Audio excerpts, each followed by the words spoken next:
Bienvenue dans l'émission Visage du diocèse en compagnie cette semaine de Monseigneur Jam. Bonjour Monseigneur. Bonjour Constance. Alors, au programme de notre émission cette semaine, un retour sur la fête de la diaconie, un bond vers les ordinations qui auront lieu fin juin, un point sur les paroisses nouvelles et enfin, si nous avons le temps et seulement si nous avons le temps, nous évoquerons le pèlerinage de rentrée à Verdelais.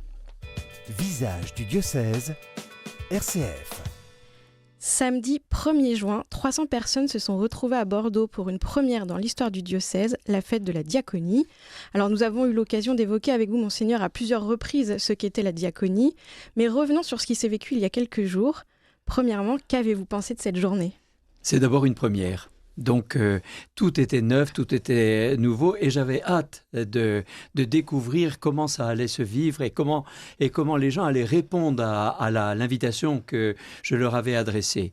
Et ce qui m'a surpris bien entendu d'abord, c'est le nombre de personnes présentes, sachant que la fête de la diaconie se déroulait sur 2 jours, c'est-à-dire le premier jour en diocèse, à Saint-Genès à Bordeaux, et puis le deuxième jour en paroisse. Et donc ce que j'en pense aussi, c'est que j'attends avec impatience les retours de ce que les gens ont vécu dans la fête de la diaconie, dans le diocèse, et puis retour aussi sur tout ce qui s'est passé en paroisse. J'ai eu des échos de choses très nouvelles, d'initiatives, qui me paraissent intéressantes à faire connaître. Parce que on est tous balbutiants. Non, on est tous balbutiants dans le domaine du souci des frères, du souci des gens en difficulté, et on a besoin de recevoir les uns des autres. Et je crois comprendre que des initiatives, belles initiatives, ont été prises en paroisse. J'attends la remontée. Alors vous avez une phrase que j'aime beaucoup qui dit la charité, ça ne se délègue pas. Nos paroisses ne doivent pas déléguer la charité. Alors, est-ce que c'est ça le fruit principal que vous attendez pour le diocèse, une vraie prise en main de la notion de charité, de diaconie dans nos paroisses ? Sans doute. Avec un autre aspect, comme ça a été rappelé par le Père Grieux quand il est intervenu samedi, c'est que la foi chrétienne, pour être équilibrée, a besoin de s'appuyer sur un trépied. Et il a repris la parole du pape Benoît XVI, un trépied qui est à la fois l'enseignement, la formation, la liturgie et la prière, deuxième trépied, et troisième trépied, justement la diaconie, c'est-à-dire la foi en acte. Et une foi chrétienne est équilibrée lorsqu'elle s'assoit, lorsqu'elle se vit et qu'elle s'appuie sur ce trépied-là. Et donc, il y a pour moi comme un rappel à se dire quel est le pied du trépied qui est le plus fragile. Et alors, regardons par exemple la diaconie. Très bien. Oui. Alors, est-ce qu'il y aura, et c'est peut-être un scoop, je ne sais pas, une deuxième édition de la fête de la diaconie ? Oui, je l'espère. Je l'espère. Mais pour la décider, j'ai besoin d'entendre un petit peu aussi tout ce qui s'est vécu dans les paroisses. Et j'ai besoin d'entendre aussi ce que les participants de la journée diocésaine ont vécu. Et j'attends les remontées. J'ai déjà eu les remontées des intervenants. Et voilà. Et je crois que dans l'ensemble, les intervenants et les organisateurs ont été heureux de ce qui s'est déroulé là. Il faut le dire, c'était un moment très fraternel. Un moment très fraternel. Ce qui m'a le plus marqué, je dois le dire, ce qui m'a le plus marqué, c'est ce moment où les personnes les plus fragiles, les plus pauvres, ont pris la parole. Le témoignage des prisonniers, qui était assez impressionnant, le témoignage de personnes en situation de précarité sociale, personnes en particulier à la rue, et puis le témoignage de personnes avec un lourd handicap. Et tous ces témoignages-là, j'ai l'impression, ont d'abord été entendus avant que nous prenions la parole. Et dans les petits groupes qui ont suivi ce témoignage-là, les paroles n'étaient plus les mêmes, du fait que nous nous étions mis à l'écoute des plus petits, des plus fragiles. Alors, tous ces témoignages seront disponibles très prochainement sur le site du diocèse, bordeaux.catholique.fr. Oui. Comme ça, chacun pourra aller vivre ou revivre en texte ce qu'il s'est vécu ou en partie. Alors, si vous le voulez bien, on va passer à un tout autre sujet, les ordinations 2024. Oui. Grande joie en perspective. Bien sûr, bien sûr. Nous aurons cette année 2 jeunes hommes qui se préparent à être ordonnés prêtres. Est-ce que vous pouvez nous dresser leur portrait rapidement ? Qui sont-ils ? Paul et Joseph, Paul et Joseph ont presque le même âge, et Paul et Joseph ont fait tous les deux des études supérieures, Paul plutôt dans le domaine juridique, et Joseph plutôt dans le domaine ingénieur agronome. Donc ils ont tous les deux un bagage universitaire. Ils sont, on peut dire, alors il y en a un qui est bordelais. Oui, c'est vrai. Paul est bordelais. Joseph vient de plus loin et il est lié à la communauté de l'Emmanuel. Et puis, ce que je peux dire, c'est que leurs lieux de formation ne sont pas tout à fait les mêmes. Paul est en études à Rome. Il fait des études en ce qu'on appelle la théologie fondamentale, c'est-à-dire les choses un peu essentielles de la foi chrétienne. Et Joseph, lui, a terminé ses études à Paris, au Bernardin.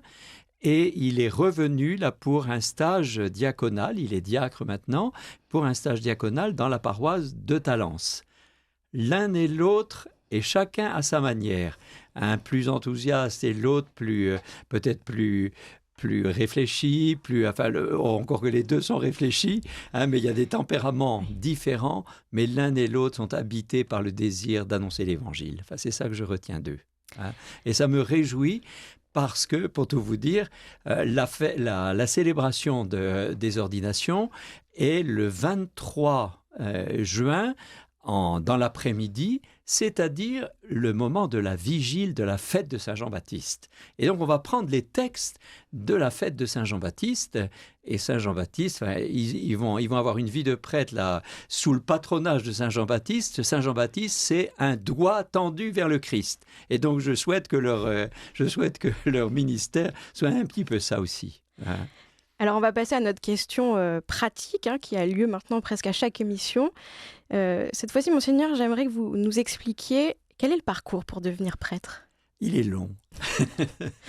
et il commence par une année qu'on appelle l'année propédeutique. C'est une année où on vit une sorte de disponibilité, de gratuité. On lit la Bible de A à Z, du livre de la Genèse au livre de l'Apocalypse. Donc il y a tout un temps. On vit un temps de retraite d'un mois souvent, et puis un temps d'expériment près des personnes en situation de précarité, en situation de fragilité. Et on vit en communauté. C'est un temps où on cherche d'une certaine manière, un peu comme autour du Christ quand il était en Galilée, les disciples vivaient avec lui, vivaient la vie quotidienne, vivaient gratuitement et puis bavardaient ensemble, ils échangeaient ensemble. C'est un peu ça l'année propédeutique, un temps de disciples. Voilà. Et puis, si on souhaite, si les jeunes le souhaitent, alors à ce moment-là, ils vont demander à entrer au séminaire. Et le temps de formation au séminaire, c'est 6 années, en gros, 6 années de formation qui sont rythmées par 3 cycles. 3 cycles. Un cycle de 2 ans, un cycle de 3 ans, qui est le cycle de la théologie, l'apprentissage de la théologie, et puis un cycle d'une année, une année qui est une année comme de synthèse de tout ce qu'on a vécu pendant toute cette période. Synthèse de réflexion, d'approfondissement et de préparation à l'éventualité d'être prêtre. Donc ça dure un certain temps. Oui. Et il faut dire que ça c'est le temps le plus court, parce que certains, en particulier parmi les plus jeunes, certains qui n'ont pas eu une vie professionnelle, peuvent souhaiter, à la fin des 2 premières années, peuvent souhaiter vivre un temps de coopération. C'est le cas de l'un des séminaristes du diocèse qui est actuellement au Mexique. Et donc il y a la possibilité de rythmer en fonction de ce qu'on ressent, de ce qu'on du rythme qu'on compte se donner, et puis de l'intérêt qu'on peut avoir aussi, parce que c'est peut-être l'occasion de découvrir des nouvelles cultures, de découvrir une nouvelle manière de vivre la foi chrétienne dans une autre culture. Alors ici. Je crois que Paul n'a pas fait d'année à l'extérieur, en coopération, mais je crois que Joseph était allé. Oui, il y a ça, voilà, chacun en fonction aussi de ce qu'il peut souhaiter, Mais ce sont des études dont la durée est un peu comparable à celle des études de médecine. C'est vrai, c'est vrai.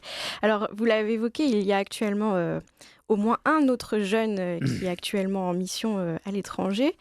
Mais est-ce qu'il y en a d'autres qui sont en formation en vue de l'ordination ? Ah oui, bien sûr, hein, bien sûr. Donc, ils sont dans 3 lieux, ils sont dans 3 lieux différents. Hein. Donc, Paul est à Rome, hein, comme je vous le disais. Il y en a 2 autres qui sont à Toulouse, hein, en formation, avec Joseph qui y va de temps en temps, donc ça ferait 3. Et puis, il y en a qui sont à Paris, hein, au Bernardin et à la Maison de l'Emmanuel. Et puis, il y en a un qui est en coopération, hein, voilà. Et nous sommes dans l'attente des nouveaux qui vont arriver au 1er septembre prochain. Et donc, j'ai cru comprendre, mais je crois que c'est vrai, j'ai cru comprendre que nous allons accueillir 5 nouveaux séminaristes l'année prochaine. Ça, c'est vraiment une grande joie. Ça me réjouit beaucoup.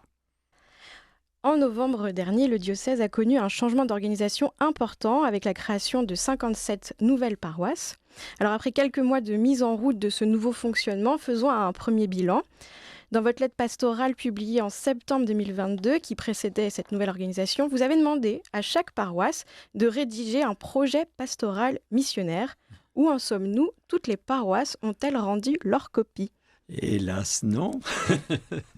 Les copies ne sont pas encore rendues, mais on n'est pas à la fin de l'année. Oui. Non, c'est pour sourire, parce que ça demande un gros travail de réflexion, de partage, et ça ne s'élabore pas comme ça.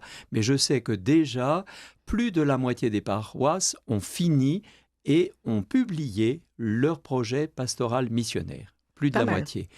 Et donc, les autres sont en cours de finition. Hein. Il faut aller jusqu'au mois de juillet là, pour envisager la fin de la rédaction. C'est un travail qui suppose de bien connaître la paroisse nouvelle, c'est-à-dire dans quel contexte elle s'insère en Gironde, hein, géographiquement, socialement, qu'est-ce qu'elle a de nouveau par rapport à il y a 10 ans, est-ce qu'il y a des quartiers neufs, est-ce qu'il y a des choses qui la caractérisent davantage aujourd'hui, des jeunes plus que des plus anciens, enfin voilà, hein, on sait qu'un quartier dans une ville ou dans une série de communes, hein, ça évolue. Ça évolue beaucoup. Et donc, qu'est-ce qui la caractérise ? Et puis ensuite, à partir de l'expérience acquise et à partir des moyens qu'on a, sur quoi on va insister ? Et je souhaite, et je leur avais dit, je souhaite que ça reste très pratique, très concret. C'est-à-dire que je puisse évaluer à la fin de l'année prochaine les décisions que j'ai prises au 1er septembre. C'est-à-dire, est-ce que j'ai avancé sur l'accompagnement des jeunes qui se préparent au baptême, hein, ou est-ce que j'ai été attentif, je pense à certains quartiers ou certaines communes, est-ce que j'ai été attentif à ce quartier nouveau là, qui s'est créé, il y a eu des lotissements qui se sont faits, est-ce qu'on a un lien avec eux, comment accueillir des paroissiens nouveaux, voyez, et des choses assez concrètes comme ça pour pouvoir évaluer à la fin de l'année suivante, quoi, hein. Et donc ça c'est en cours. Ça c'est en cours et les premiers que j'ai lus me réjouissent. Hein, vraiment, je trouve qu'il y a une belle dynamique missionnaire. Il y a vraiment un beau désir de servir. Et puis les événements font aussi qu'on infléchit un peu nos manières de pratiquer, nos manières nos points d'insistance. Exemple, j'entends une paroisse nouvelle qui me dit on est débordé par le nombre de demandes de baptême. Hein, la paroisse évoque qu'on est déjà là, on est à début juin, hein, la paroisse évoque qu'il y a déjà inscrit pour l'année prochaine, pour Pâques l'année prochaine, 40 collégiens et lycéens qui demandent le baptême. Et donc, ça veut dire qu'il faut repenser notre manière de vivre une aumônerie, voilà, parce qu'il va falloir des personnes pour s'en occuper. Il va falloir, voilà. Et ça, c'est très beau. Donc, voilà, c'est en cours. Alors, c'est malheureusement déjà l'heure de nous quitter. Mais si je comprends bien, nous aurons l'occasion d'en reparler très prochainement, sans doute à la rentrée, puisqu'il y aura des nouvelles à se donner sur ces paroisses nouvelles. Je vous remercie, Monseigneur. À vous aussi, et puis rendez-vous à la prochaine rencontre.